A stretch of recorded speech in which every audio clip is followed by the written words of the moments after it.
AJPI, association d'assurés engagés et responsables, présente Sud Radio, le grand matin week-end, la force de l'engagement. Muriel Réus. Bonjour Muriel. Bonjour Jean-Marie. S'engager pour qu'on parle aussi et enfin, si j'ose dire, des femmes philosophes. C'est une cause qui vous tient à cœur ce matin. On va en parler dans un instant avec votre invitée Élodie Pinel, qui est agrégée de lettres modernes et de philosophie et autrice de ce livre. Moi aussi, je pense, donc je suis. C'est publié chez Stock. Vous aussi, vous pensez Muriel, et vous pensiez que c'était une cause importante ce matin.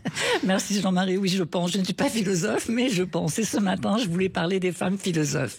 L'histoire de la philosophie, telle qu'enseignée et célébrée, semble souvent être le récit d'un boys club où les contributions des femmes sont marginalisées ou occultées. Dès l'Antiquité, les femmes ont vu leurs contributions minimisées, voire effacées des récits historiques dominants.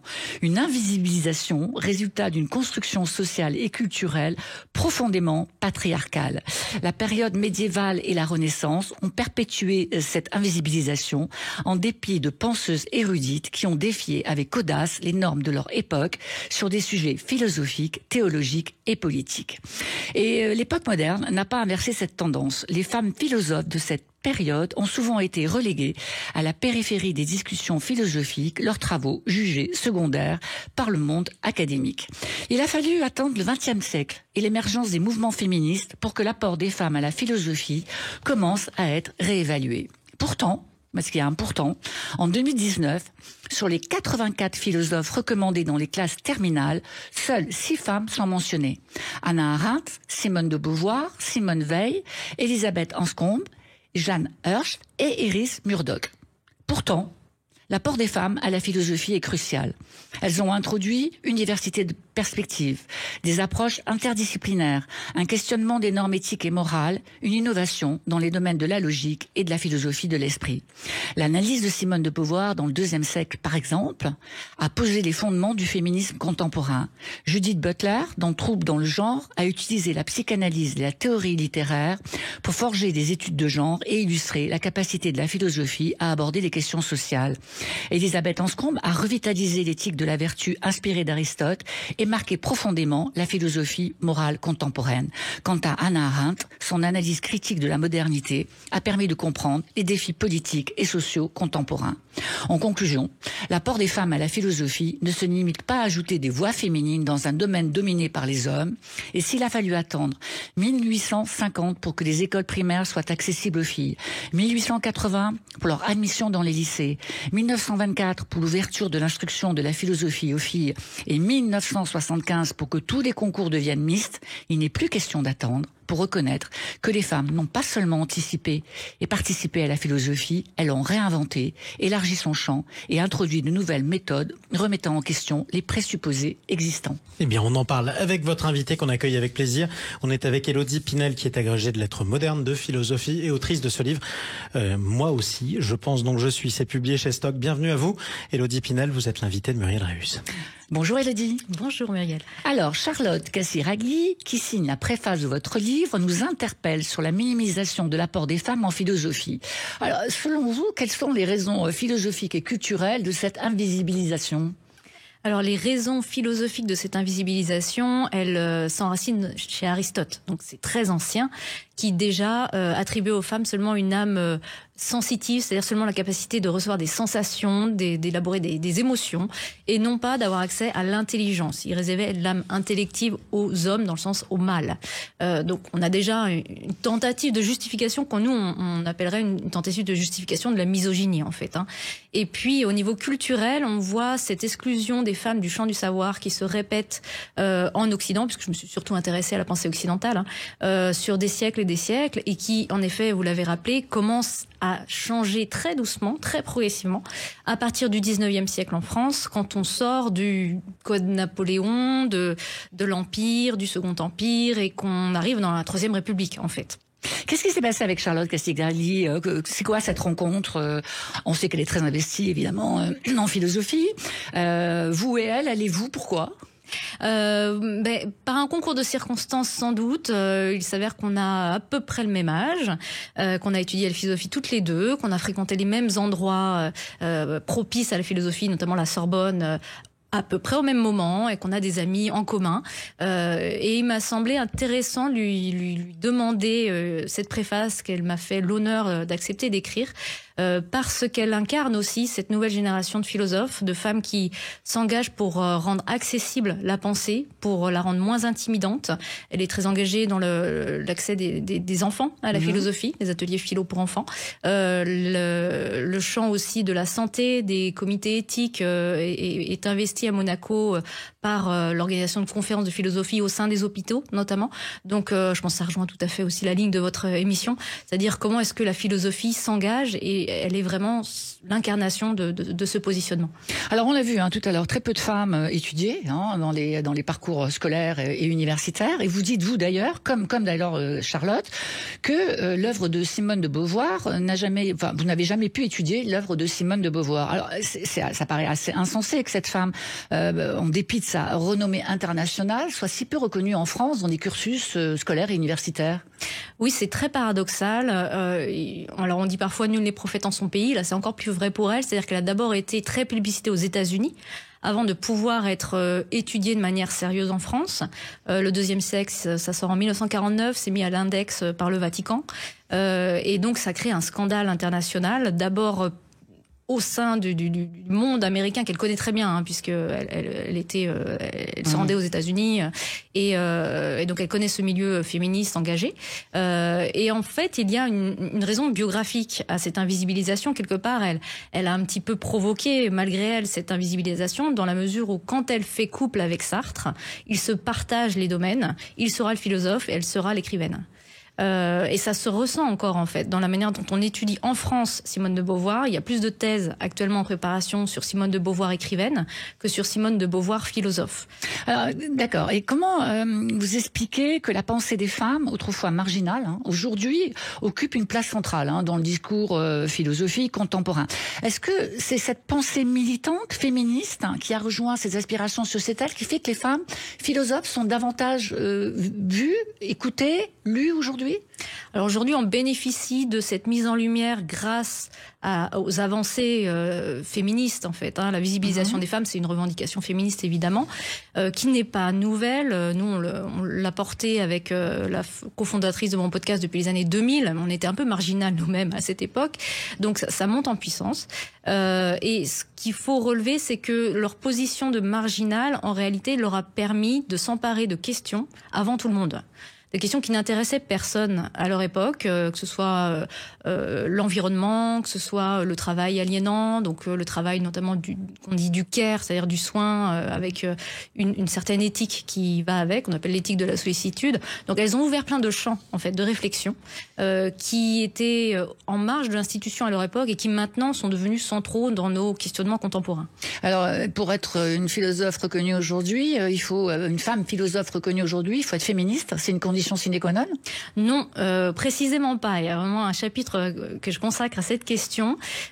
Trop souvent, on réduit les femmes philosophes à une posture féministe, ce qui permet, par exemple, concrètement, de les classer au rayon essais féministes d'une librairie ou d'une bibliothèque, et ce qui ferme un petit peu leur pensée. En réalité, la plupart des femmes philosophes se sont emparées de champs philosophiques qui sont établis dans l'université et qui n'ont que peu à voir avec les études de genre, ce qu'on appelle les études de genre à l'université aujourd'hui. Même si, en contraste, pour nuancer un peu ce que je viens de dire, elles ont toujours dû se poser la question de leur place en tant que femmes. Donc c'est presque un stéréotype de considérer aujourd'hui que les femmes philosophes connues et respectées sont celles qui s'intéressent au genre. Et d'ailleurs, il y a un grand paragraphe dans votre livre où vous évoquez la très forte contribution des femmes dans des domaines extrêmement variés, tels que l'éducation, la psychologie des enfants, la religion, l'action et la politique. Maria Montessori, psychanalyste qui a révolutionné un peu l'éducation, la psychologie des enfants avec Catherine Dolto, la religion avec Simone Veil. En fait, ces femmes, elles sont pas toutes philosophes, elles sont aussi des penseuses. Est-ce qu'il faut distinguer ces femmes aujourd'hui? C'est-à-dire qu'il faut faire une catégorie de philosophes, une catégorie de penseuses? Est-ce que c'est réducteur? Est-ce qu'il faut toutes les mettre dans une même sphère? Vous en pensez quoi? Une sociologue, par exemple, est-elle aussi une philosophe? Une anthropologue est-elle aussi une philosophe? Alors, c'est toute la question de la légitimité que je traite dans le premier chapitre. En fait, quels sont les critères qui permettent d'attribuer à quelqu'un le titre de philosophe, si jamais c'est un titre. Il s'avère que dans celle que vous venez de citer, Simone Veil était agrégée de philosophie et a enseigné la philosophie. Donc on a l'impression qu'elle coche déjà quelques cases. Ce qui n'est pas le cas de Maria Montessori, par exemple, qui elle était médecin, qui était une des rares femmes médecins en Italie quand même à son époque. Donc on peut quand même saluer aussi cette partie-là. Mais on a tendance à vouloir à tout prix aller chercher, aller distinguer les philosophes parmi les femmes et les femmes dont l'œuvre, dont le travail a une portée philosophique. C'est une distinction qu'on fait moins sur les hommes. C'est-à-dire que dans le programme philosophique qu'on enseigne aux classes terminales, on parle de Freud pendant quand même tout un chapitre à propos de l'inconscient, et on ne se pose jamais la question de s'il a une formation philosophique ou pas. On reconnaît la portée philosophique de son œuvre, de l'hypothèse de l'inconscient notamment, et on le traite comme tel. Donc la distinction entre penseuse et philosophe existe, mais peut-être qu'il est temps aussi de la dépasser. Ça s'est passé comment pour vous? On vous voit pas, mais vous êtes une jeune femme, donc ça s'est passé comment l'accessibilité à la philosophie et comment vous vivez votre légitimité aujourd'hui dans ce milieu? Ça s'est passé progressivement et je crois qu'on est victime en tant que femme d'un syndrome de l'impostrice puisque il n'y a qu'avec l'agrégation philosophique que je me suis autorisée à me sentir philosophe. Avec toutes vos agrégations, vous vous sentez... il vous a fallu du temps, en dépit de tout ce travail. C'est combien d'années d'études, Élodie? Un master 5 ans, puis après on passe les concours au moins pendant 2 ans, parce que ce sont des concours très difficiles à avoir dans la mesure où il y a très peu de postes. Et puis ensuite, si on veut faire un parcours en doctorat, on a encore au minimum 3 ans. Souvent, les thèses de sciences humaines, elles prennent plutôt 5-6 ans à pouvoir être soutenues. Donc c'est un long parcours, et moi j'y ai ajouté un parcours en édition de philosophie de 3 ans. Donc en réalité, j'ai fait de la philosophie à temps plein. Quand je dis à temps plein, c'est vraiment à temps plein, pendant 10 ans. Malgré ça, je ne me suis pas sentie philosophe tant que je n'ai pas été reçue à l'agrégation et tant que je n'ai pas pu enseigner en classe terminale, alors même que j'enseignais en atelier de philosophie pour les enfants, dans différents contextes, en cours particuliers, dans plein d'occasions. Mais je ne me sentais pas philosophe, je ne me sentais pas autorisée à me dire philosophe. Et la publication de ce livre, c'est un pas de plus sur la légitimité? C'est un pas de plus, et en même temps, il y a quand même cette espèce de complexe qui reste. À la fameuse confiance des femmes. Oui, c'est jamais gagné parce que c'est un essai grand public qui se veut grand public. Oui. C'est en cela aussi qu'on essaie de faire un pas, parce que ces visibilisations, elles ont été tentées, traitées par des universitaires, Geneviève Fraisse, Michel Ledeuf, Manon Garcia, mais l'accès au grand public reste encore à percer, on a envie de dire. Et dans ce champ-là de l'essai grand public, eh bien, la question de la légitimité d'un discours vu de l'université est toujours en question. Alors vous dites dans votre livre que pour être philosophe, les femmes ont dû mener leur vie en égal des hommes. Vous pouvez développer cette idée et en quoi ce positionnement a conditionné leur rapport à la philosophie? C'est-à-dire qu'elles ont toujours dû transgresser des interdits. Lesquels? Alors, par exemple, à l'Antiquité, les femmes, normalement, n'avaient pas le droit d'assister aux cours, par exemple, de Platon. Et on a l'exemple d'une femme qui s'est déguisée en homme pour pouvoir assister aux cours de Platon et qui ensuite a été admise en tant que femme. Donc il y a toujours eu des positionnements comme ça de forcing, on a envie de dire, s'imposer, prendre le droit qu'on ne nous accorde pas. Et de la manière pour l'agrégation de philosophie, il n'y a jamais eu d'agrégation de philosophie féminine, puisque, comme vous l'avez rappelé, les concours d'enseignement sont devenus mixtes assez tard, 1975. Donc, auparavant, il y avait 2 concours. Un concours pour les filles, un concours pour les garçons, puisque les filles étaient réputées moins douées que les garçons, donc il fallait leur faire des épreuves plus faciles. Et il n'y a jamais eu d'ouverture d'agrégation féminine de philosophie. Donc, on laissait les femmes s'inscrire à l'agrégation masculine, notamment Simone Veil ou Simone de Beauvoir. On fermait les yeux, en réalité, mais on ne reconnaissait pas pleinement leur place. Donc elles se sentaient toujours intruses. Et d'ailleurs, c'est ce que décrit Simone de Beauvoir dans les Mémoires d'une fille rangée. Alors, quel conseil vous donneriez aux jeunes femmes qui nous écoutent, à vos élèves d'ailleurs? J'imagine que vous leur donnez des conseils, mais aux jeunes femmes qui nous écoutent aujourd'hui, qui sont attirées, comme Charlotte Cassigliari, par la philosophie. Comment est-ce qu'on fait aujourd'hui quand on veut écrire des livres sur ce sujet, qu'on veut avoir un doctorat, qu'on veut faire une thèse? C'est quoi votre conseil? De se conduire comme un homme ou enfin d'accepter d'être une femme dans cet univers? Justement, pas de se conduire comme un homme si on n'en a pas envie. Si on en a envie, on fait ce qu'on veut, mais il y a tout un chapitre chapitre aussi là-dessus, en fait, sur le fait qu'on a le droit de se positionner comme femme, de revendiquer sa conception de la féminité, quelle qu'elle soit, et de ne pas se sentir complexée ou de ne pas devoir s'excuser d'être là. Moi, mon conseil, c'est de l'ouvrir, en fait. C'est-à-dire de parler. Oui, de parler. La parole est vraiment fondamentale. C'est-à-dire qu'on a oublié que pendant des siècles, les femmes ont parlé.